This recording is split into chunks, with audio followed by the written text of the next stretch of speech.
Hey guys, Tire Climber here, and today we are going to be looking at another ranking video, and this ranking video will be ranking every single known member of FUG or FUG in the Tower of God story.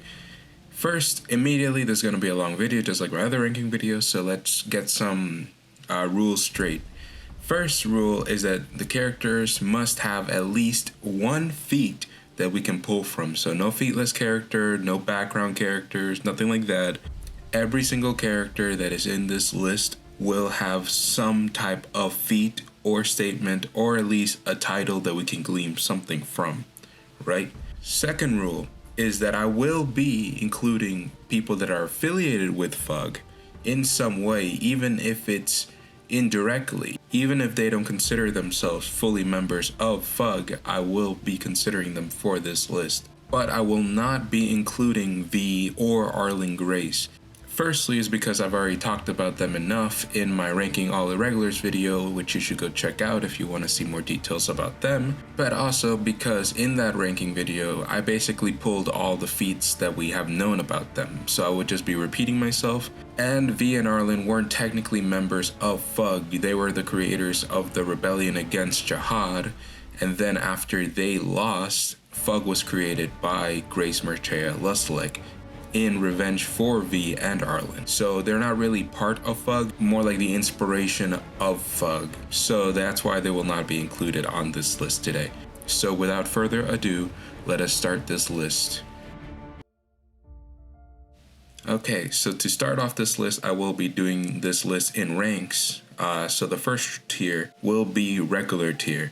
And the first member of FUG that will be in this tier is Ron May. Although she is a decent light bearer, she doesn't really have any feats other than using barriers during the workshop battle against Bomb to keep him trapped, but that didn't really work since Bomb just smashed through them. So at least she can create a barrier, but other than that, we have no fighting feats from her. Next on this list is Shia. And although she, like Ron May, doesn't have any feat other than making barriers, she was also able to use her barriers to block an attack from an ignition weapon from Inieta, which is impressive, right? So although we don't have any fighting feats from her, we at least know that she is able to block more stronger attacks that we have seen.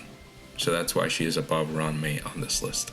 Next in regular tier is Apple. Apple has the same basic feats as the other ones below her, but the attack that she blocked was from Varagov, and her lighthouses didn't seem to crack like Shia's did against Inieta, so that puts her a little bit higher. Next on this list is Michael.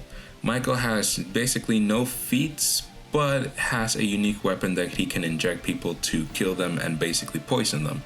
Other than that, we have nothing from him. He's basically featless, but he at least is able to actually attack and not just defend against somebody. Above Michael is actually a very much improvement, which is Hwaryun. Hwaryun is able to fight Vespa and block punches from Kun when he's enraged.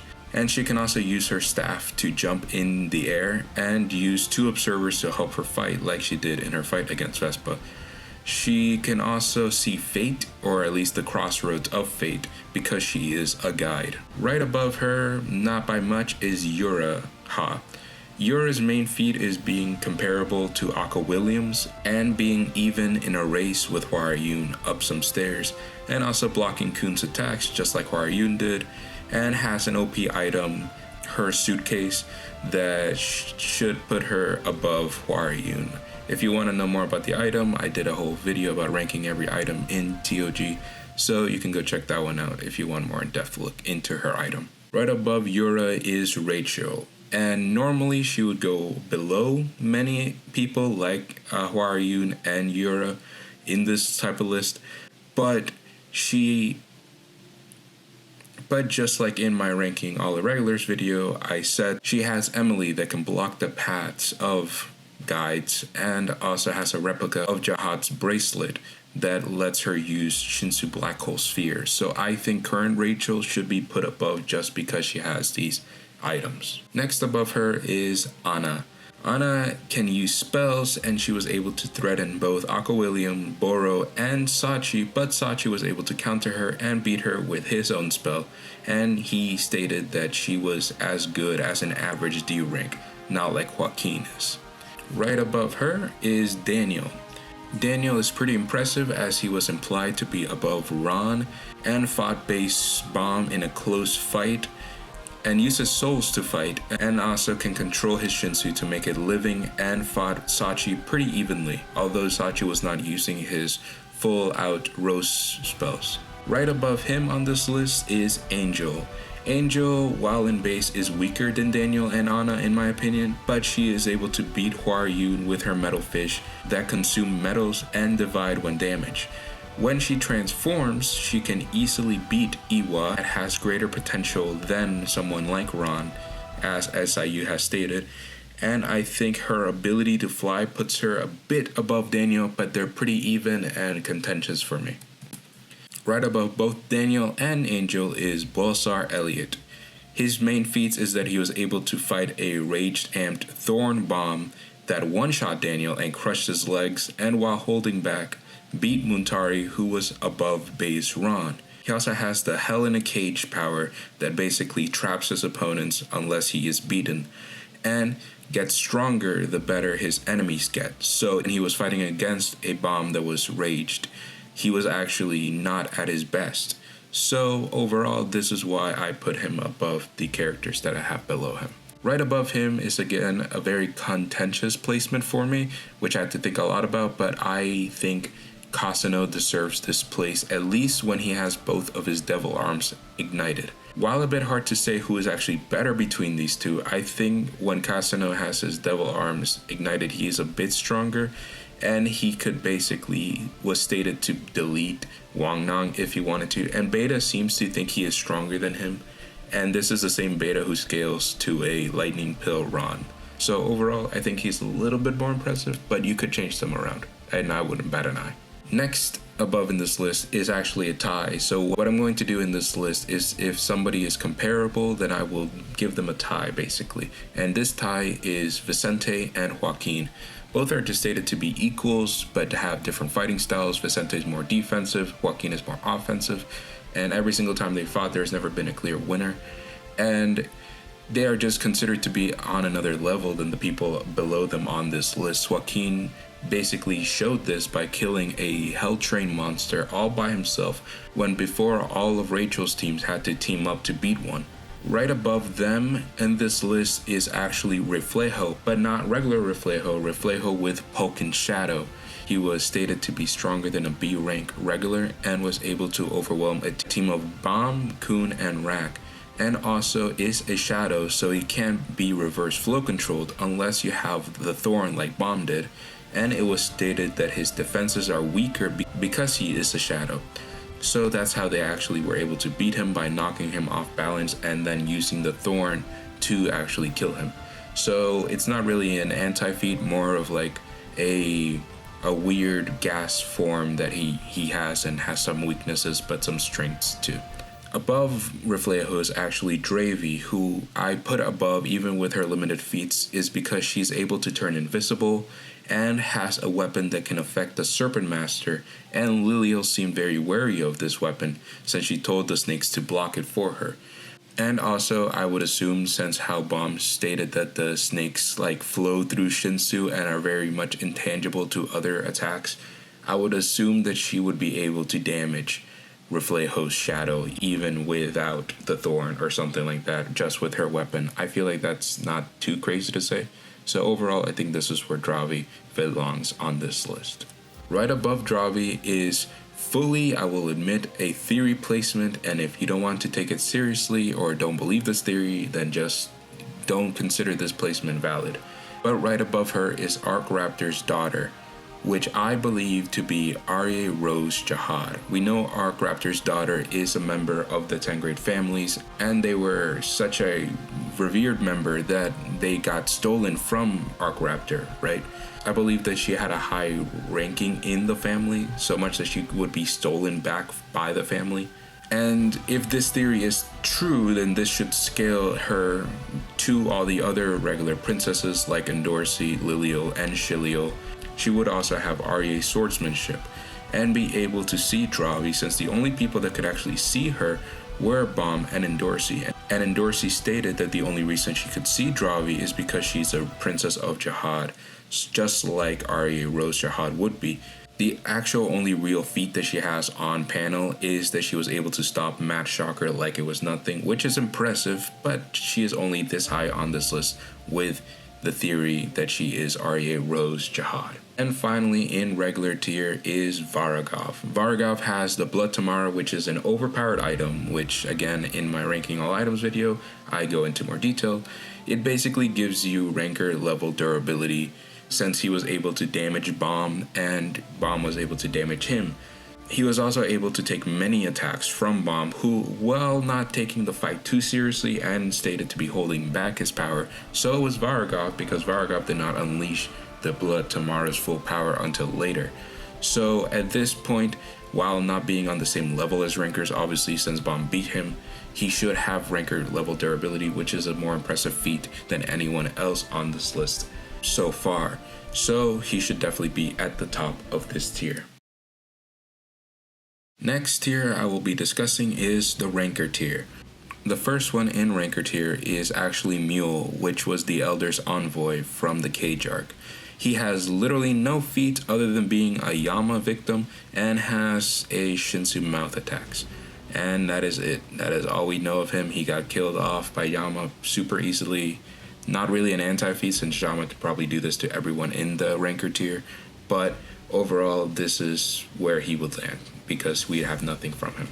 Next is Sola and Namo, and both are wave controllers and are able to control a massive amount of Shinsu when they are able to hold hands. They are skilled but not that strong, and from what we've seen and overall we don't have that many feats from them.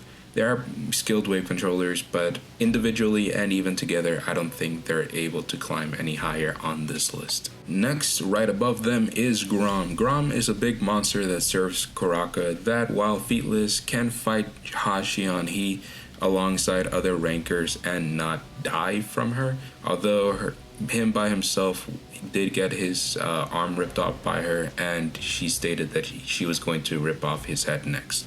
So obviously it doesn't scale to her, but no one else on this rank really does. So not really an anti-feat.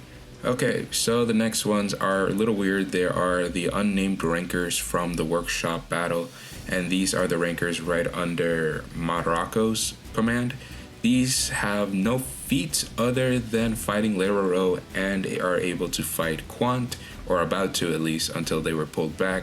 And later off, they were both killed by a semi-complete white. So overall, not really that impressive, but like still impressive they were able to battle for a brief time these test administrators that should be pretty skilled rankers. Okay, right next to them are R and his twin, which are the two canine people that came along with the rest of the FUG Elder envoys, and basically are there kind of just to get beaten down by other people like Jordan and stuff like that, but they are at least canine people who can transform, so I would put them above the two unnamed rankers that we have from the workshop battle. Next is another grouping of characters is Grande, Tal, and Venti. They are all Paul's henchmen and seem to have a more impressive rank than R and his twin.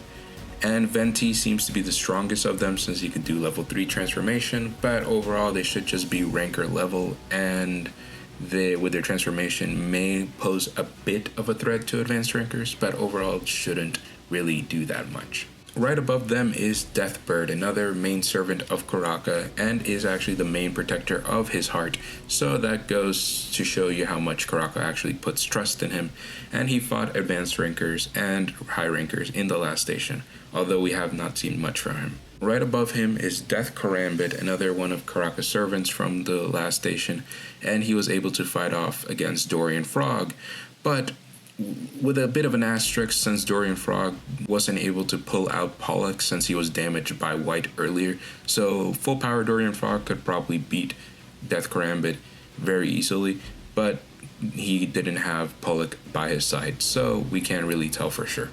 Next on this list is Pedro, the Hell Train conductor, and he is himself very skilled since he was able to dodge punches from Yuri Jihad, and she said he was pretty good and could join the Royal Guard if he wanted to.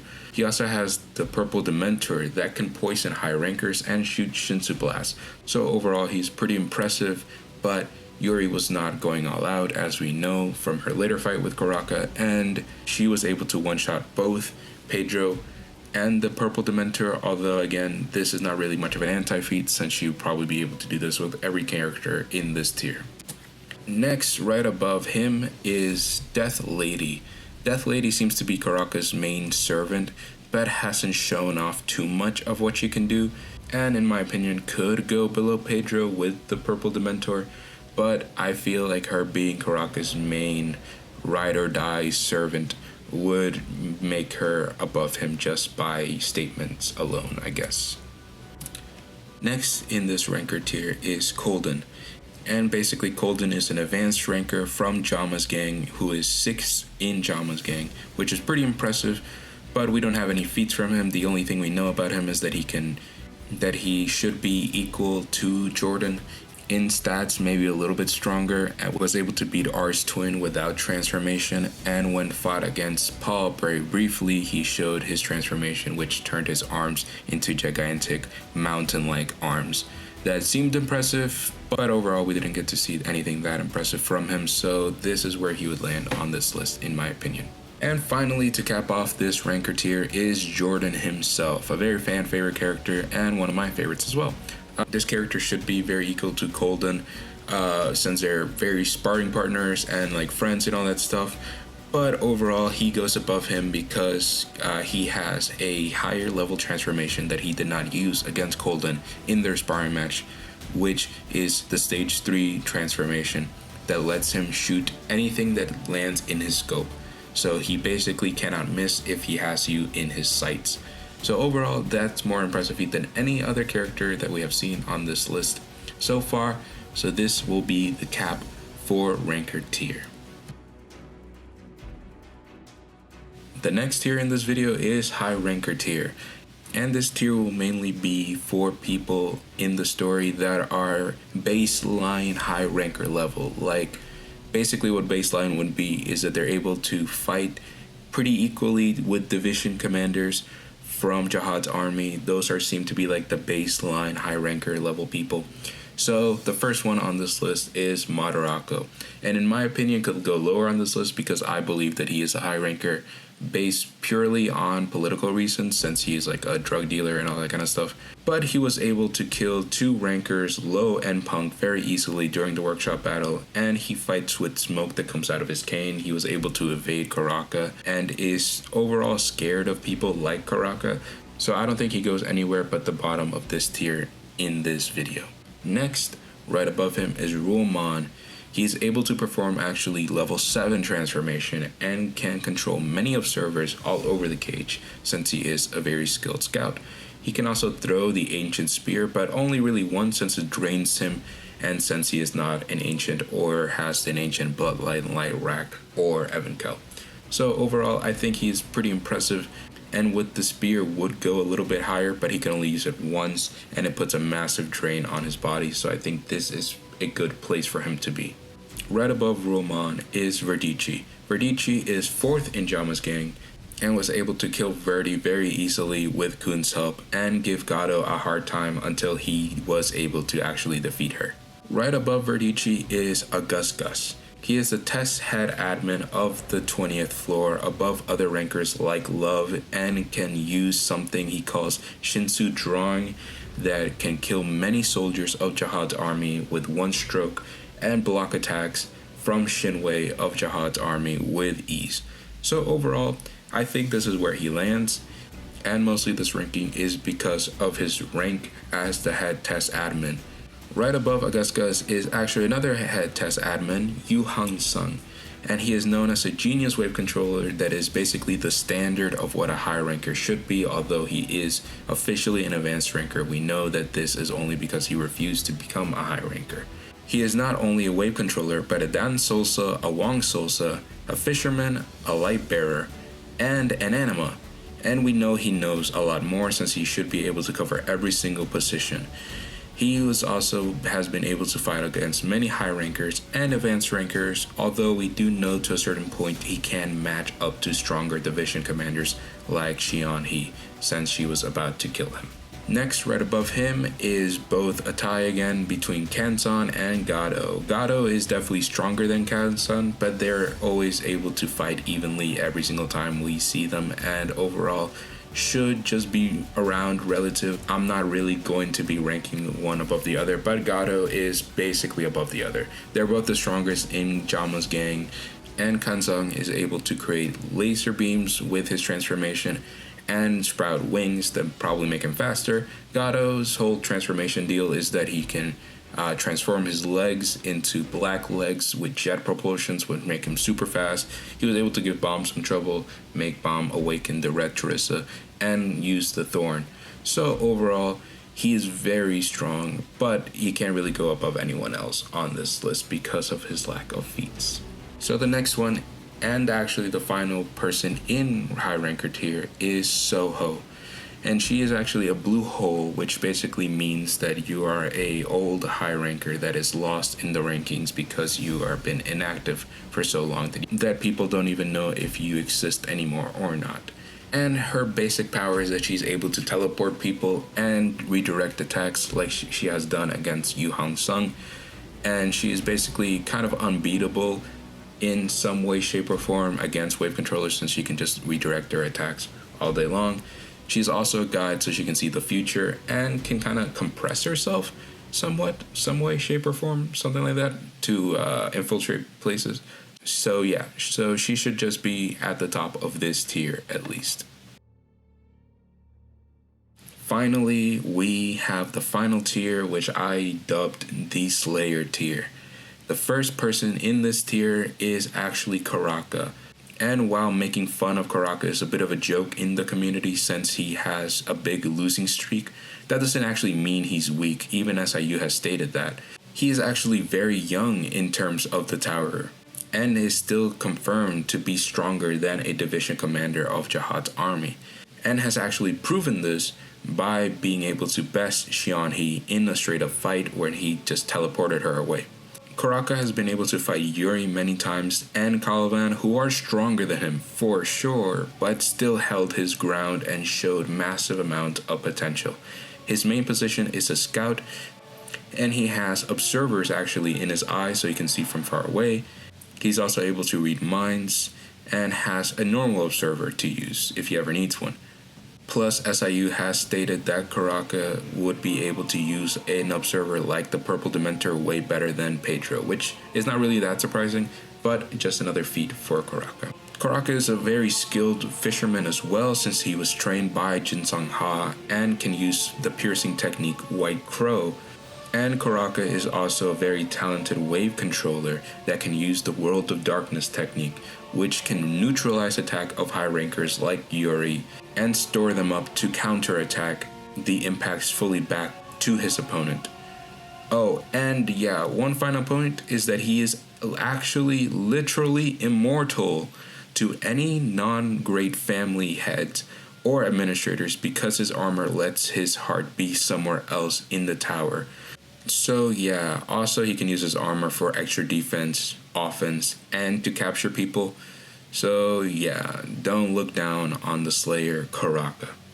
Above Slayer Karaka is the high ranker Baylord Paul. Baylord Paul, while in base, could defeat every single one of Jama's gang, no matter how strong they were, and fought Karaka for a bit while in base form as well.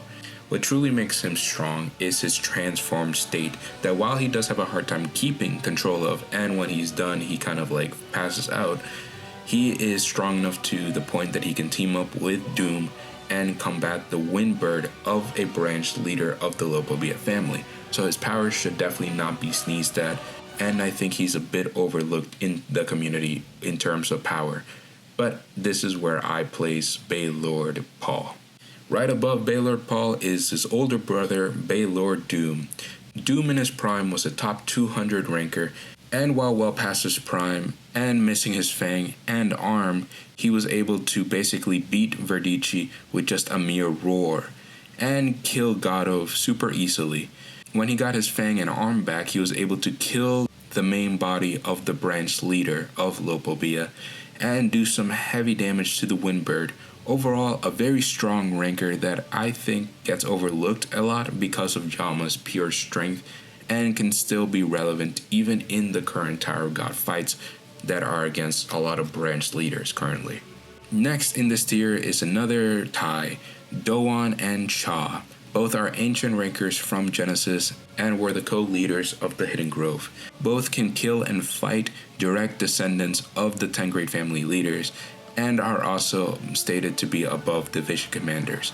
And while not being able to beat a squadron commander like Caliban or Desaracha, they can block their attacks and make them wary of their own power. Cha is a very skilled fisherman that can control Shinsu Blast from his punches, and Doan is an amazing wave controller that can cover the battlefield with deadly flowers to attack from all sides. Overall they should be on this tier, I think. Right above Doan and Cha, I have the 25th Bomb. This is him currently in the story. I will not be using the white version that fought white. I will not be using that version of him. So if you want to use that version of him, just wherever I put white on this list, put him above because he is just stated to be stronger than white, right? So overall, I think this is where current Tower of God Bomb should be from his feats that he has shown. Overall, when he uses his full power, he's able to pretty easily beat branch leaders and shown to be below Dumas very regularly. And so you can't really go any higher on this list for now. Obviously, he will reach the top of this tier, just like every other tier list in the future. Next, right above current bomb is Evankel. And while not fully in FUG, she is with Han Sang-yu all the time, so she fights with them and is partners of theirs. She is able to take down a whole squadron of Jahad's army when they have no leader, and uses an ancient and rare blazing orbs to boost her power to make the entire battlefield basically hell. And in all her feats, she is actually weakened because she is being compressed, and her real form is basically that of a muscle monster. Fans like to call her weak for losing to Widow, but Widow is a ruler of a floor as well, the strongest Lopobia warrior besides Robodon and Kirin, and has a shield that was able to take a Shinsu Black Hole Sphere from Traumarai and let her survive. And Evankel also used a lot of energy from her fight and overuse of her power during the first stage of the war. So overall, I think this is where she lands in her full power state. Right above Evankel on this list is Jin Sang-ha. Jin Sang-ha is one of the best martial artists in the entire Tower of God universe and was able to teach Bomb and Karaka. He is a master of Shinsu Boost and the floor butterfly piercing technique. And he showed this when he took this technique to its limit with the Tiger Dragon Gate move. And he was able, with this move, to put a hole through Caliban. He was also able to fight Perdity, a top 10 fighter of the Lopobia family, and top 3 branch leaders who was stated to be by Han Sung to be equal to someone like Evankel. And he also fought Dumas and did pretty well against him, but we also know that Dumas was not trying to kill him, just crippled Jinsung, and Dumas later on beat Jinsung alongside Karaka, Bomb, Yama, and everyone else that was there basically. So yeah, he's not Dumas level, but he is famous for killing a whole branch of the Ha family, and current Jinsung is just stated to be stronger than that by himself, and by that feat alone, he is really a monster. Right above Jin Sang-ha is actually another grouping, and basically this grouping is all of the elders of FUG. So that will be Sophia Tan, Kel Halam, and Garnak. All of them are above Jin Sang-ha for the main reason that I think they all scale above him while he is in base, and also I do not think that the Dragon Tiger Gate would actually be able to hit any of the elders of FUG. Sophia Tan can just block it from a distance with her lighthouses, since he was able to partially block Traumarized Shinsu Black Hole Sphere. Kel Halam can just teleport Jinsung out of there or keep him at range with his ancient that can cover the whole cage with his roots. And Garnak can also fight at a range and seems to be the fastest of the known elders thanks to his wings that he has. Basically, all the elders are on this tier because they are all OP since they are the leaders of FUG. Sophia was able to save everyone from the exploding cat tower like many high rankers like Cha and Doan. Kalhalam was able to fight Evankel and Jama at the same time while damaged and healing himself, and can also see fate, so that's a pretty big deal. And Garnak seems to be above Kalhalam since he is closer to Lustlek, and he can order Kalhalam to leave a battlefield. Right above the elders of FUG is White. White is a legendary slayer that is able to eat souls. Basically, that is his main power, and he has consumed over 1 billion of them. And in his prime, he could fight evenly with Essence of Bravery Calavan at full power and do enough damage to him to make Calavan decide to blow off his arm so he wouldn't get more damaged. And he's able to create even stronger swords that he later pulled out against Bomb. And while weaker than a full power Bomb, he was still able to fight him and block his attacks and deal enough damage to be able to almost absorb Bomb's soul after Bomb gambled to be stabbed by White so he can take White's powers from him. And Bomb was still almost barely defeated by White because of this decision that he made. Not really above White, but in the same tier as White, should be either below him or the same level. I'm going to make this another theory placement, and that would be the other two slayers that we have not seen yet, which are basically Seto and Immort. We don't know anything of Immort or if he's still canon since he was connected to Yama's retcon backstory, but we know Seto is still part of the story since he is Madaraku's god. This is fully a theory ranking, but I think they should just be at least as strong as White since I don't think SIU would introduce them in later arcs and not have them be as powerful as White would be, because that would just kind of be lame and anticlimactic in my opinion. And finally, at the second place on this list, we actually have somebody that I know this will be a choice that is controversial because for some reason there's a part of the fandom that just kind of loves to hate this guy, but current Bay Lord Jama is the second strongest known FUG member. First, to make my point, I will go over Yama's feats going up until current Yama because he's a character with massive growth in strengths, because even in his weakest forms, which would be his base form during the first Canine War, he was equal to Doom, who was a top 200 ranker like I said, and Yama was just stated by Doom himself to have gotten much stronger in base form. When he was transformed during the battle with Doom, he was able to rip Doom's heart out, and in the current story, Jama, when fully transformed versus Kalhalam, was compared to the first generation Slayers, who were stated to be monsters by Doan, and Lustlek is one of them. So yeah, at this point in the story, he was also just weaker than squadron commanders like Yasaracha, but after he got another Fang from Doom, he was able to fight more evenly with Yasaracha. Yasaracha even stated that Jama has been getting stronger and is able to fight Traumarai alongside Yasaracha, and was able to take out his Kraken by using his full transformation on half of his body. And finally, after Yasaracha leaves Yama the knowledge that he has, and most likely his Fang alongside this, Yama is able to currently go through Prouse lighthouses that could block Robodon's attacks, and many other high rankers like Doom, Doan, and Catan attacks at once. And Prouse is the second ranking of Pobodao's army above Dumas. So yeah, no matter what you want to say, I believe the King of the Beastkin deserves this spot on this list. And finally, we have finally reached the first place on this list, which should be obvious to everyone who has read the story. The strongest FUG member is the leader of all of FUG, Grace Marchea Lustlek. He is known to be a fisherman who has a black hook that is apparently able to pierce anything, like SIU claims, but we haven't seen this part of him in the story, and we don't know if it has been retconned. Also, he is a master of spells that he was able to use to fight Yorick Mazzino and even make Yorick bleed. He is a threat that has been stated by SIU that a family head would have to get involved to beat. So yeah, I don't think I will need to explain this ranking that much.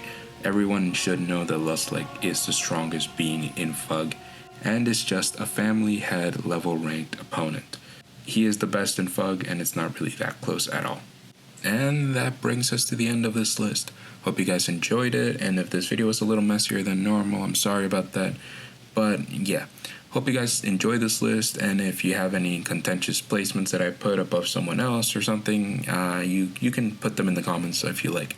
Overall, this list was done a little last minute, but I had a lot of fun making it and thinking about it. Hope you guys enjoyed it, and if you guys liked it, leave a like on this video, and if you want to stay, you can subscribe and see other of my contents that I will make, and I will be making more Tarot God content in the future for all of you. Hope you guys have a wonderful day, and remember, I will always be here to explain the truth, and when the truth is not fully explained, I will be here to give you my opinion on the truth. Have a wonderful day, guys. Bye.